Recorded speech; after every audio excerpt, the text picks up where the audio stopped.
Hello everyone, my name is Agape Asefa, and for my special population project, I decided to focus on the challenges and effects of being a parent to a child with a disability. Also, one of the concerns of families is the financial burden. A recent national U.S. study reported that 40% of families of children with special healthcare needs experience a financial burden due to the child's condition. There is an association between low income and children with special needs. Statistics have shown that children with a disability are often born into low income families. However, it has also been reported that families who care for a child with a disability often find themselves sliding towards poverty. A single income family with lower quality jobs are more likely to live in poorer quality housing and to live in poverty. Furthermore, these families are more likely to be in a single parent household. Having a child with special healthcare needs or disabilities can affect a parent's ability to find and maintain employment, particularly if the child's health impacts the need for flexibility in work schedule.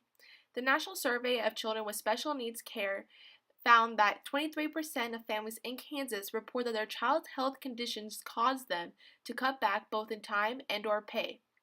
Moreover, parents of disabled children require more time off work and are more likely to work reduced hours and decline overtime. The cost of insurance and receiving coverage is also a concern of parents. The combination of the cost of medical care, medication, equipment, and insurance premiums can cause extreme financial hardship for many of the families. The same report done in the Kansas family with a child of disabilities found that approximately 22.1% of Kansas families of CSHCN reported paying $1,000 or more out of pocket in medical expenses in the last year. Approximately 32% of Kansas families of CSHCN report inadequate health care coverage, and 10.7% of families reported having a period of time during the last 12 months where their child was not insured at all. Also, parents face physical and emotional burdens. A study was conducted comparing African American parents of a disabled child with African American peers with non-disabled children and found that they reported more limiting health conditions such as arthritis and diabetes than non-caregivers in older age. Weatherford and colleagues found that the parents of autistic children get sicker too. Specifically, in a 2012 study, found that parents of children with autism were more likely to get common ailments such as colds, coughs, and headaches as a direct result of their increased stresses linked to their caregiving responsibilities. Also, on emotional burdens, some parents have to grieve, some don't want to believe their child's diagnosis and look for several different opinions from different doctors, and it puts a strain on their emotional and mental health. In addition to physical and emotional burden, there's also mental burden that parents face. Elgar and colleagues found that being the mother of a child with mental illness is associated with high levels of distress and depression. In addition, Barkley and colleagues found that mothers of children with mental illness were 2 to 3 times more likely to be depressed than mothers of healthy children. Stress is another big thing that can affect parents, especially parents with a disabled child. Maternal stress is correlated with disruptive behavior as high levels of negative behavior in hyperactive children and children diagnosed with oppositional deficient disorder. Stressed parents are less able to focus on their child and give them the complete attention. Also, parental stress is associated with treatment duration. Parents who are experiencing high levels of stress are more likely to drop out of treatment after a session, especially if the session is extensive and does not appear to be making a difference.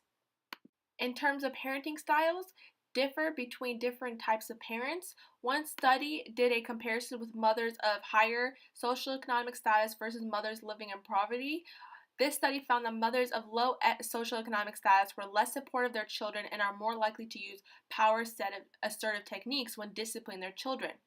In addition, mothers in low socioeconomic status use commands more frequently without explaining them and are less likely to ask children what he or she wants and are less likely to give verbal praise to children for good behavior. Also, the parent's marriage might be affected by the child's disability. When the parents first receive the news of their child's diagnosis, they may react differently. One partner may need more time to process the situation, more outlets for verbal communication and support, to be more open and direct about their feelings, while another partner may need more privacy about his or her feelings, may not come to an acceptance at the same rate as his or her spouse, or even at all. Some spouses have more positive outlooks, while the others have a harder time moving forward from their pain. Some of the qualities that can be affected in the marriage is self-esteem, spirituality, intimacy, social life, future planning, parenting styles, recreational activities are all things that are affected in a marriage when raising a child with special needs. For the discussion questions, what can be a preventative health tactic for these parents in terms of their health in the future? Also, what are the major challenges parents face with insurance and children with disabilities? And here's a list of all my references and sources.